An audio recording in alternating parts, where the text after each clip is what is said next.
बच्चे अब तक तो हमने लॉगरिदम देख लिया, लॉग टेबल का यूज़ करके वैल्यू फाइंड आउट करना हमने सीखा। अभी हमें एंटी लॉग निकालना भी ज़रूरी है। क्यों ज़रूरी है? क्योंकि ज्योमेट्रिक मीन में जब आप क्वेश्चन सॉल्व करोगे तो फार्मूला में आपको एंटी लॉग और लॉग को निकालना ज़रूरी होगा, और दोनों का मदद से ही हम सोल्यूशन निकाल सकते हैं। तो अभी ये देखना है कि एंटी लॉग कैसे निकाला जाता है। लॉग, देखिए लॉग और एंटी लॉग एक दूसरे का रिवर्स होता है। जैसे क्वेश्चन हमने सॉल्व किया था लॉग में, उसमें हमने एक डिजिट 4 डिजिट नंबर का सॉल्व किया था तो कोई पॉइंट में आंसर आया था। अगर हम बात करें तो 2530 ये एक नंबर है 2530। इसको अगर लॉगरिदम टेबल यूज़ करोगे तो आपका वैल्यू जो आने वाला है वो 3.4032। ये आप लॉगरिदम टेबल यूज़ करके आप वैल्यू को निकाल सकते हो। पर यही चीज़ को अगर हम इस 2530 में कन्वर्ट करना है तो हमें एंटी लॉग निकालना है। ठीक, तो एंटी लॉग कैसे निकाले, उसके लिए हमारे पास एंटी लॉग का भी टेबल दिया हुआ रहता है। जैसे आपके पास लॉगरिदम टेबल होता है उसी तरह एंटी लॉग का भी टेबल दिया रहता है। चलिए अभी एंटी लॉग देखना कैसे देखना है उसके सीखते हैं।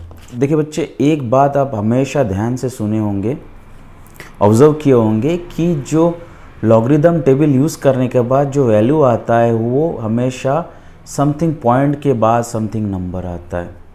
ठीक, अभी आपको क्या करना पड़ेगा, उसी डेसिमल उसी पॉइंट को कन्वर्ट करके आपको एक कंप्लीट नंबर में बदलना पड़ता है एंटी लॉग का मदद से। तो एंटी लॉग हम कैसे देखते हैं, देखिए ध्यान से देखिए, एक एंटी लॉग का भी टेबल आता है इसी तरीके से। अब ध्यान से देखिए, एंटी लॉग का हर टेबल में भी सेम वैसा ही होता है जैसा लॉग में होता था। एंटी लॉग में क्या होता है, सबसे पहले मेन वैल्यू आता है, देखिए इसमें, फिर 0 से लेकर 9 तक आपका डिफरेंस आता है, डिफरेंस वैल्यू जो कहा जाता है, और फिर मीन डिफरेंस। ठीक, इसी को आप सेम दिमाग में रखना है। अब देखिए इसे हम यूज़ करेंगे, आगे बढ़ते हैं। देखिए अगर क्वेश्चन आपके पास आता है, आपके सामने ये क्वेश्चन दिया जाता है कि find anti log of anti log of 3.4032, तो कैसे निकालेंगे? तो सबसे पहले आपको क्या करना है, ये जो 3 है इस 3 को एज इट इज़ ऐसे ही आप छोड़ दीजिए, आपको कुछ नहीं करना है। बाद में मैं बताऊंगा 3 का करना क्या है। अब देखिए यहाँ में पॉइंट के बाद आपका 4 डिजिट है। ठीक, और मैंने आपको कहा था कि जब भी लॉगरिदम के बारे में, जब लॉगरिदम का टेबल का क्वेश्चन आप सॉल्व करोगे तो 4 डिजिट का आपका मैक्सिमम कर सकते हैं।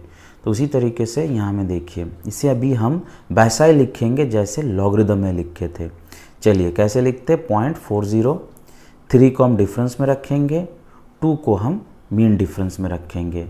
ठीक, ध्यान रहेगा। अब देखते हैं, सबसे पहले क्या करना है, 0.40 का 3 देखना है। चलिए 40 का ये मेन वैल्यू है, 3 जो है डिफरेंस है, ये मीन डिफरेंस है। दिमाग में रहेगा। अब देखिए पहले मेन वैल्यू में देखना है, तो मेन वैल्यू में देखने के लिए हमें क्या करना पड़ेगा, एंटी लॉग का टेबल उठाते हैं। देखिए ऊपर में वैसा ही है, एंटी लॉग का टेबल उठाते हैं। अब हम आ गए 40 में, देखिए 40 में अच्छे से ध्यान दीजिए, आखिरी वाला जो दिख रहा है वो 40 है। 40 में क्या देखना है, सबसे पहले हमें 40 का 3 यानी आपका 0 1 2 3। ठीक, कितना आता है, 2529। ये देखिए 2529, इसे हम लिख लेंगे। ठीक, इसे हम लिख लेंगे, क्या है 2529, 40 का 3 2529। अब क्या करना है, मीन डिफरेंस में 2 देखना है, 0.40 का मीन डिफरेंस का 2 देखना है। अब देखिए 0.40 में मीन डिफरेंस में 2 देखना है। देखिए ये है 1। ठीक, इस 1 को भी हम क्या करेंगे, इसी तरीके से इसके साथ हम जोड़ देंगे। तो कितना होता है बच्चा, देखिए अच्छा से ध्यान दीजिए, ये होता है 2530। ठीक, 2530 आपका वैल्यू आता है। अब देखिए क्या है कि शुरू में हमने देखा था कि ये जो 3 है, 3 को हमने बताया था आपको, बाद में बताएंगे, अभी छोड़िए उसे। तो आपको क्या करना पड़ेगा, डिजिट डेसिमल से पहले जितना भी नंबर होता है उसके साथ एक इसमें ऐड करना पड़ता है। क्यों? क्योंकि हमने लॉग टेबल का यूज़ करते दौरान एक माइनस किया था, तो एंटी लॉग यूज़ करने के दौरान एक प्लस करना है। यानी कितना डिजिट बनेगा, यहाँ में 3 है तो ये 4 डिजिट बनेगा।